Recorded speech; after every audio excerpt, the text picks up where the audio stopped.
Hello, welcome to WorkRise Shorts. I'm the research director at WorkRise, which is a research to action network focused on jobs, workers, and mobility, hosted by the Urban Institute. We have a great conversation lined up with Roger Lowe, who's the founder and CEO of the Colorado Equitable Economic Mobility Initiative, or CEEMI. We'll be diving into their recent research report on how cash supports can influence clients' earnings and whether stabilizing financial supports can prevent benefits cliffs for Coloradans. Roger, welcome. It's great to have you. Thank you, Teresa. And I'm very impressed you got all 5 words in the CEEMI acronym. So what exact problem were you hoping your research to address, solve, or advance? And what's the change that you want to see your research inform? Well, look, CEEMI is advocates and pushes for public funding to go to evidence-based workforce and job training programs that have strong evidence that they actually leave learners in a better spot, that have outcomes showing that the learners that enroll in these programs end up in good jobs with good wages. I mean, one of the fundamental challenges, I think, in the space is a lot of the folks that enroll in job training and workforce development programs are low income, they're in poverty, they're near poverty. And even for a high quality training program that is tuition free, which is, that in and of itself, that obviously a lot of post-secondary models are actually quite costly. But even for job training models that don't have a tuition, it can be extremely challenging and a huge barrier for a lot of folks to enroll in, a 3-month or a 6-month program that and completely forgo income during that time. I mean, that's obviously not an easy lift for a lot of people. It represents, we think, based on the research, a very meaningful barrier.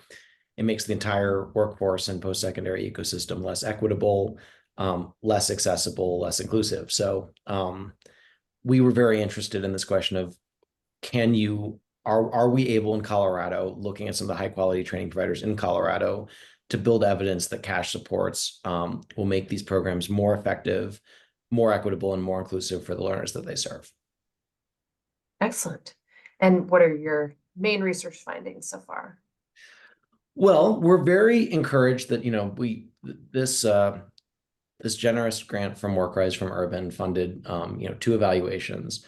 One of those was a randomized evaluation of cash assistance, cash stipends, no interest loans offered by a high quality IT training provider, Activate Work, that delivers the Perscolis program, which is supported by 2 randomized evaluations.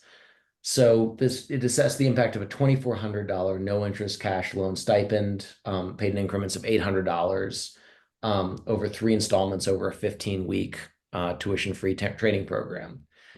And even though the evaluation honestly had a relatively small sample, just 135 learners, which is small for a randomized evaluation, the cash appears to have been significantly effective enough that we still found a really statistically significant effect. We found 85% of the learners in the treatment group, compared to 63% of learners in the control group, completed the program. So that represents a 35% improvement in treatment versus control, which was statistically significant at the 0.01% level. So in other words, we're over 99% confident that the no interest loan stipends had a positive causal effect on program completion, which I think is exciting and encouraging and frankly aligns with what we thought we might see. And it frankly aligns with common sense, which is that for folks who are in poverty or near poverty, going through a really intensive, high quality training program like Activate Work for 15 weeks, it's really challenging to do that without any income at all.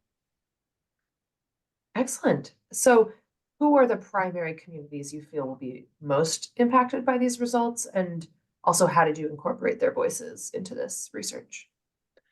Yeah, I mean, Activate is so Activate Work, just to step back, is it's a Denver-based training provider that delivers Perscola as a tuition-free model that 2 randomized evaluations show increased earnings. So about 2/3 of Activate learners are people of color, nearly a quarter are immigrants, over 70% never attained a BA or an advanced degree. Most are in poverty or in low-wage jobs when they enroll in the program, and they're struggling to make ends meet. So, I mean, that's just a sort of the target population that Activate serves in a nutshell. CEEMI has a deep partnership with Activate Work. We've done multiple roundtables where we've convened policymakers, Activate Work leaders and Activate Work learners, folks who are actually enrolled in the program, folks who have completed the program. We've actually organized roundtables where they've had a chance to meet with Senator Michael Bennet, Senator John Hickenlooper.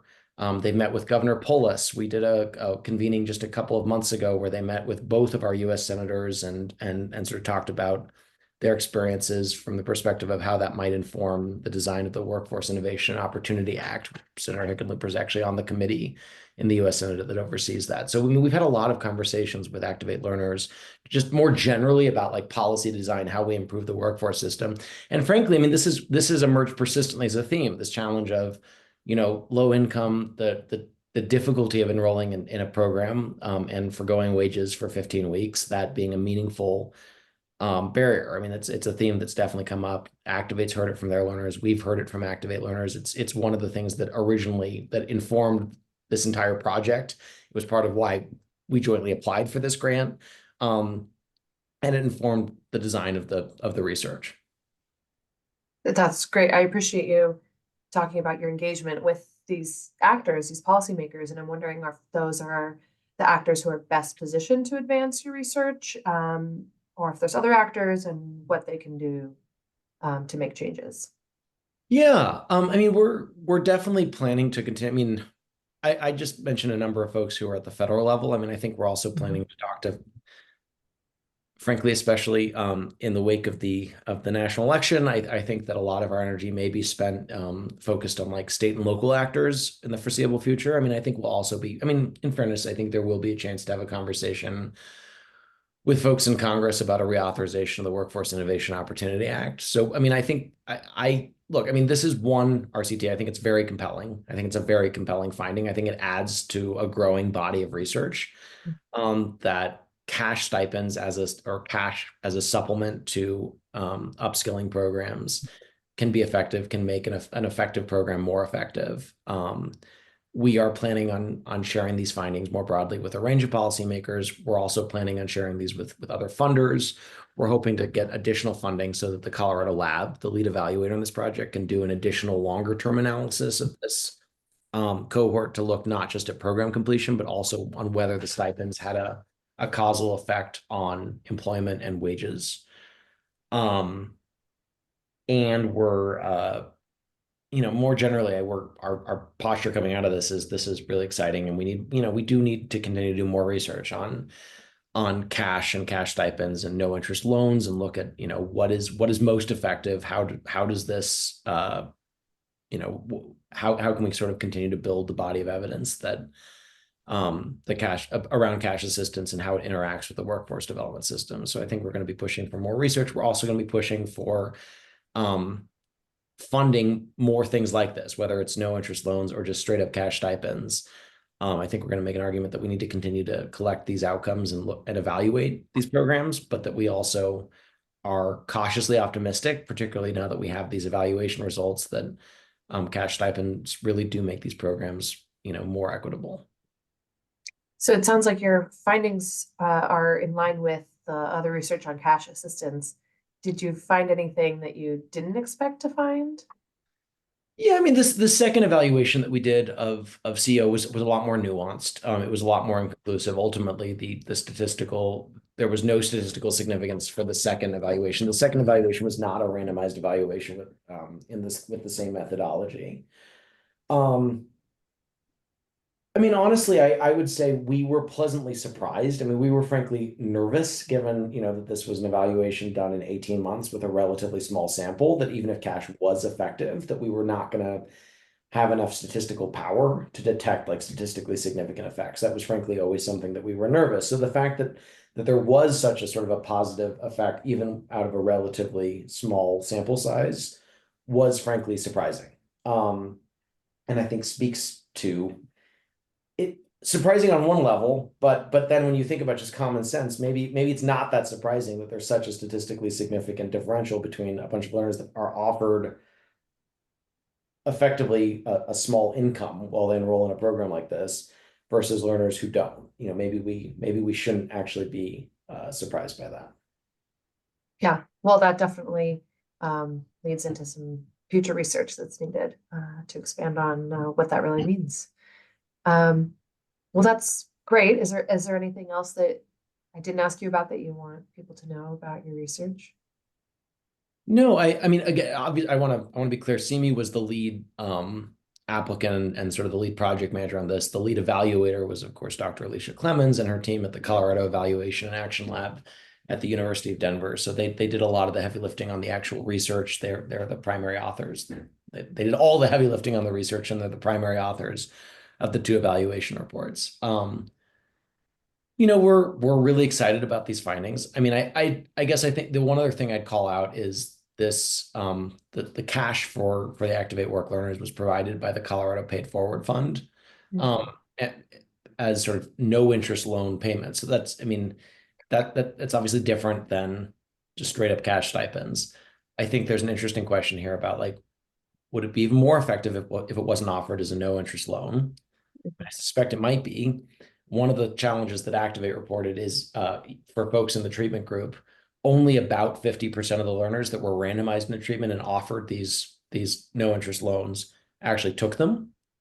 Mhm. And despite that incredibly low take up rate, the the outcomes were still, as I shared, really positive. So I mean, one interpretation of that is if you could structure this so that take up was even higher, which perhaps might be the case if it was just a straight up stipend rather than a no interest loan, would the effect be even more pronounced? I mean, certainly the group of learners who took the stipends had higher completion rates than the group of learners in the treatment group who did not.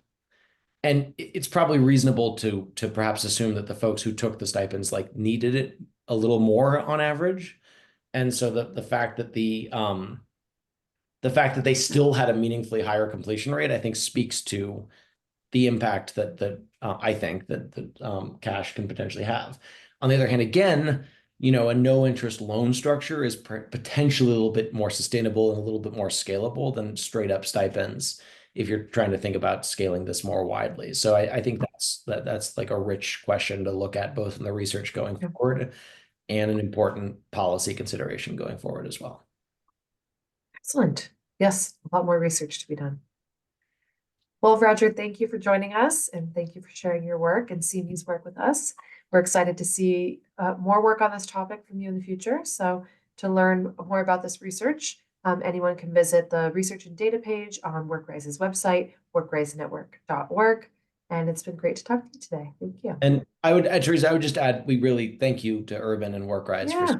this. We're excited that we get to share these findings, and these findings, this entire study would not have been possible without the WorkRise grant for the Cash for Coloradans research. So a lot of gratitude to Urban and WorkRise for making this kind of evidence-based research possible.